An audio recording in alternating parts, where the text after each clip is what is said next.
السلام عليكم ورحمة الله وبركاته. برحب بيكم بفيديو جديد. برحب بيكم من مكاني ليكم في كل مكان في أنحاء العالم. إن شاء الله النهاردة هنعمل مع بعض نتيجة للعام الجديد. كل سنة وحضراتكم بخير. النهاردة إن شاء الله هننفذ النتيجة بتاعتنا بمواد كلها موجودة عندنا ومتوفرة في البيت، والحاجة اللي مش متوفرة إن شاء الله بسيطة جدا وبتتوفر بكل سهولة. بنحتاج في عمل النتيجة أول حاجة معانا دي قطعة خشب. طبعا بتجيبيها دي من عند أي نجار قريب منك. بتقولي له إن انت محتاجة جزء مدور زي ما انت شايفة كده. تقدري تعمليه مربع او بيضاوي زي ما انت حابة، بالمقاس اللي انت حباه حسب قطر الدايرة اللي انت حباها. بتديله القطر بتاعها، بتقولي له عايزاها مثلا 20 او عايزاها 30 زي ما انت عايزة، وهو بيعملها لك على طول. يعني دي الحمد لله انا استلمتها وانا واقفة، قلت له على المقاس اللي انا عايزاه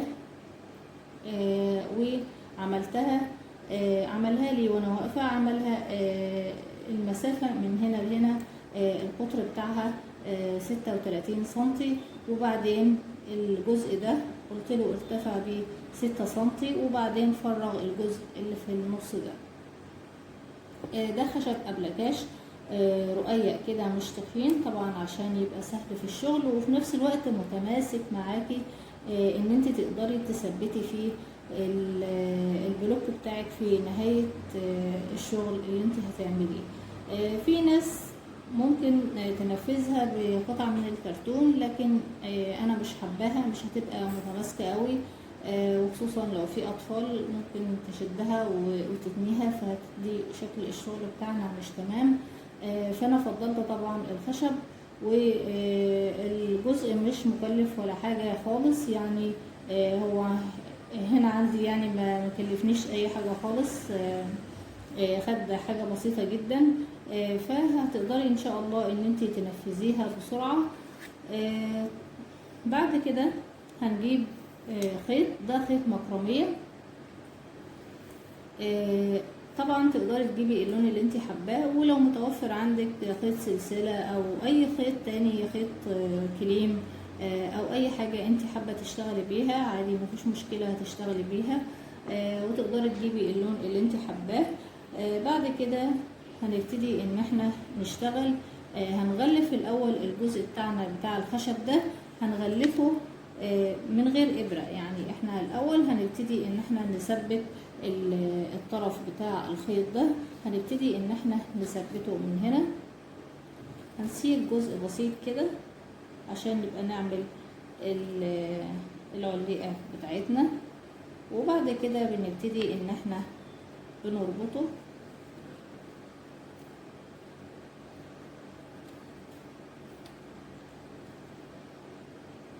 ممكن ندي كمان ربطة عشان الشغل بتاعنا يبقى ثابت معانا.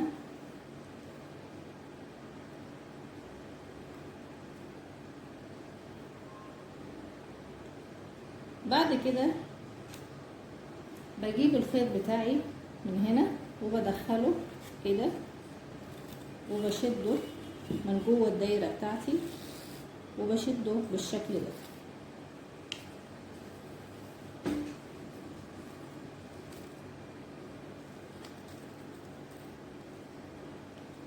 اول غرزة مش مظبوطة قوي عشان العقدة دي، ودي ان شاء الله هنحلها في نهاية الدايرة. بعد كده بدخل الكورة بالشكل ده. انا بعمل هنا عندي دايرة كده، وبجيب الكورة بتاعتي من جوه الدايرة الخشب وبحركها لتحت كده، وبدخلها جوه الدايرة بتاعتي بتاعة الخيط، وبشد الخيط عادي. طبعا الطرف ده ملوش دعوة، احنا سايبينه كده. بكرر نفس الموضوع تاني بالشكل ده، بحاول اقصر الخيط عشان يبقى واضح لكم. بعمل دايرة بالشكل ده وبدخل جوه الدايرة الخشب وبدخل الخيط بتاعي بالشكل ده كده.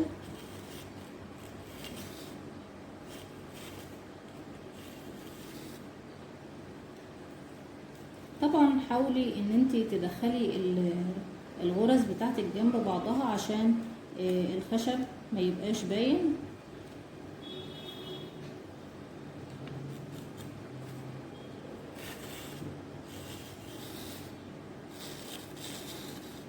بالشكل ده.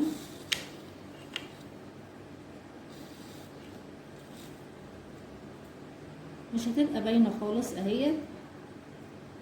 وبنشد الخيط كويس وبنكمل الدايره بتاعتنا كلها الخشب بالشكل ده. بندخل الكوره، احنا بنعمل دايره كده وبندخل الكوره كده وبنشدها من جوه الدايره، دايره الخيط اللي بره، وبنشدها واحده بواحده كده.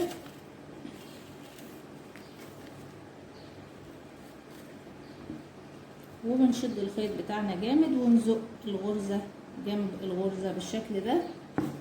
في النهايه هتدينا شكل كويس. طبعا الخشبه كلها لما هتتغلف هيبقى شكلها كويس معانا. كده انا خلصت الجزء معايا اهوت. الجزء الخشبي خلاص دريته كله بقى معايا بالشكل ده.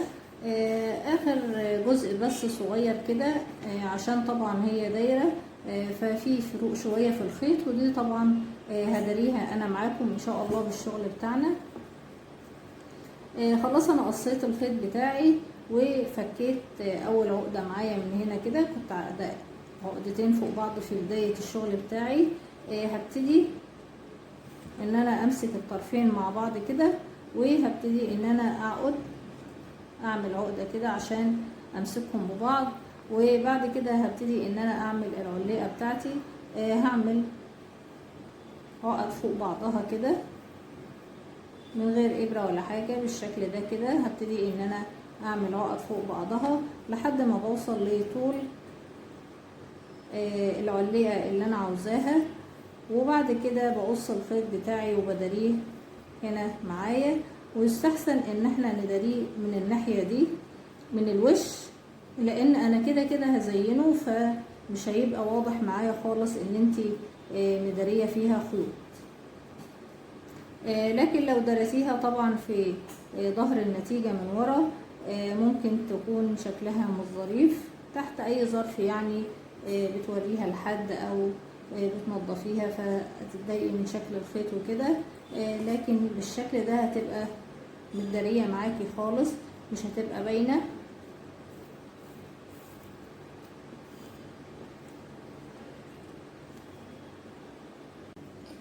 خلاص كده انا مش عايزه العليقه بتاعتي تبقى كبيره، انا عايزاها صغيره كده.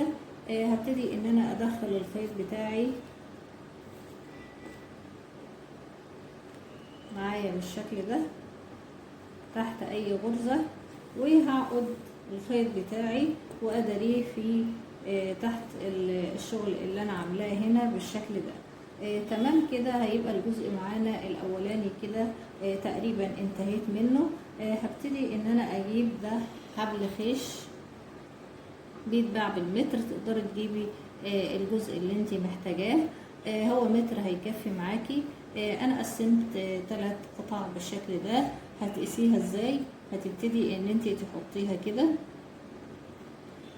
لازم تكون واخده الجزء ده معاكي كده، وبعد كده لازم جزء يبقى طويل شويه عشان الشغل بتاعنا هنحتاجه بعد كده ان هو هنشتغل بيه في الجزئيه دي كده والجزئيه اللي تحت. طبعا لو طويله شويه صغيرين ممكن احنا نتحكم فيها، لكن لو قصيره دي هتبقى صعبه قوي. هنقص 3 قد بعض وهنحاول ان احنا نظبطهم بالشكل ده كده. من اول هنا كده الجزء ده لحد الجزء بتاعنا هنا الدايره اللي هي اللي فيها فراغ ده، الجزء ده كده هبتدي ان انا اوصلهم ببعض، اشبكهم كده سواء بخيط او بلزق اي حاجه، بس ما تكونش باينه معايا عشان الجزء اللي في النص ده اللي في الفراغ يكون متوصل ببعضه كده مع بعضه. انا محتاجه الاطراف بس هي اللي تكون منفصله. هكمل الجزء ده ونرجع نكمل مع بعض. زي ما احنا شايفين كده انا ثبت ال3 اجزاء زي ما احنا شايفين، وبدأت ان انا افك كل جزء، حولت الخيوط كده وثبتها من فوق بلزق برضو من فوق ومن تحت عشان تدينا شكل الشجرة. بعد كده جبت خيط قطن محلول، قصيته لأجزاء. دي 9 أجزاء معايا أنا قصيتها، كل جزء منها تقريبا 11 سنتي. فبجمع الأجزاء 2 4 6 7 8 9، بجمعهم بالشكل ده، وباجي من المنتصف بجزء منهم برضو من الخيوط دي. ممكن نجيب جزء تخين شوية كده، انتي بتفكيها وبتاخدي جزء منها كده، لان طبعا لو جبنا الجزء نفسه تخين كده هيبقى تخين قوي، يمكن يكون مكلكع في الشغل بتاعنا، فمش هيبقى معاكي نتيجة كويسة منه. فببتدي ان انا اربط بالشكل ده،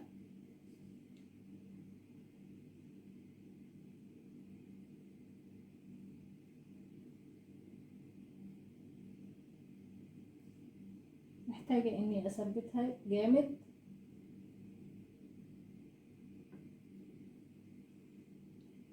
كده. بعد كده ببتدي ان انا اسرحها عشان افك الخيوط بتاعتي كده.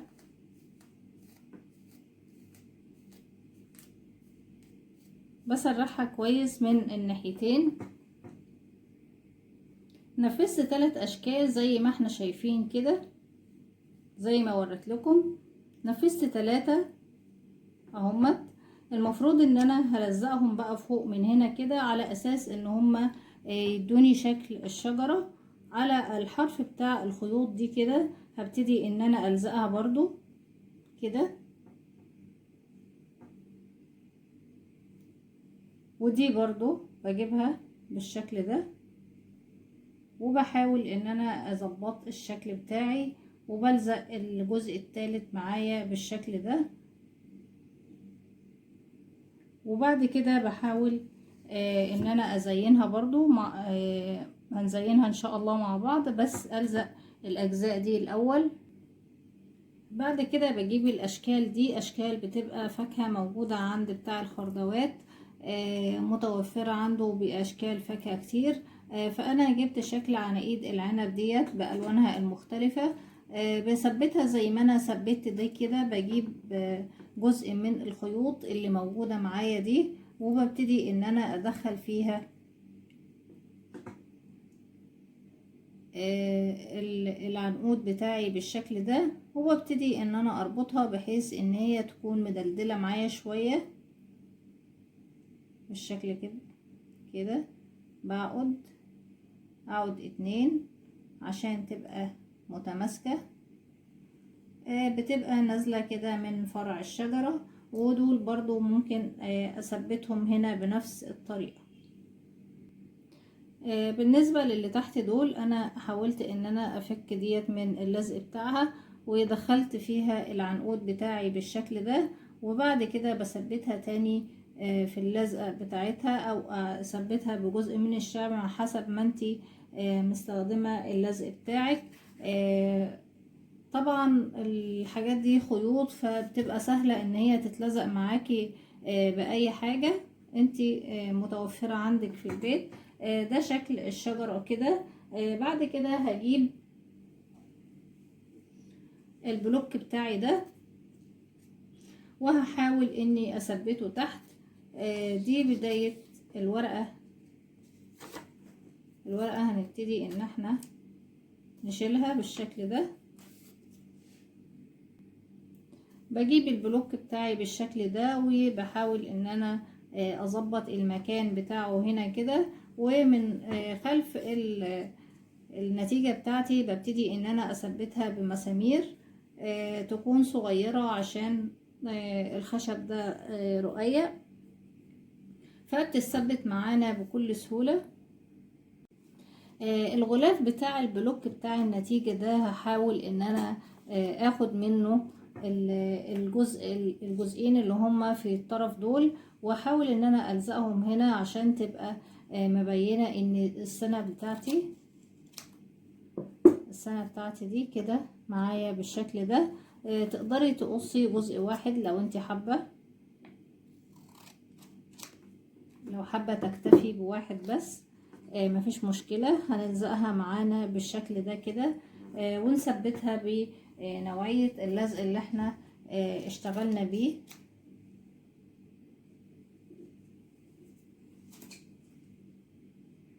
بالشكل ده. طلعت في النهاية نتيجة ظريفة جدا وجميلة وما خدتش وقت مني بصراحة. حابة ان انا اخد رأيكم فيها. ياريت تنوروني بتعليقاتكم الجميلة، واشوفكم ان شاء الله على خير في فيديو جديد.